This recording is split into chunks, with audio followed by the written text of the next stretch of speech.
ცენტრალურმა საარჩევნო კომისიამ პოლიტიკური პარტიების საარჩევნო რეგისტრაციის პროცესი დაასრულა. ცესკოს რეგისტრაციის მიზნით 34-მა პოლიტიკურმა გაერთიანებამ მიმართა დარეგისტრირდა 26 პოლიტიკური გაერთიანება, ხოლო 6 რეგისტრაციაზე უარი ეთქვა. რაც შეეხება საარჩევნო ბლოკებს, ცენტრალურ საარჩევნო კომისიაში უკვე რეგისტრირებულია 2 საარჩევნო ბლოკი, ქართული ოცნება და არასაპარლამენტო ოპოზიცია.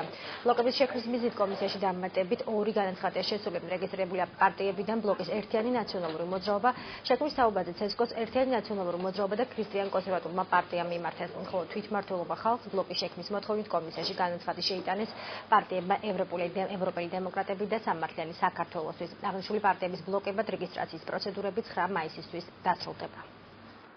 ამ ეტაპზე პოლიტიკური პარტიების გარდა დარეგისტრირებულია დღეისათვის 4 საარჩევნო ბლოკი. ბლოკებთან დაკავშირებით პროცესები ამ ეტაპზე დასრულებულია, იმიტომ რომ მომართვა არ არის, თუმცა ზოგადად კანონმდებლობით ამის ვადა არსებობდა 9 მაისის ჩათვლით.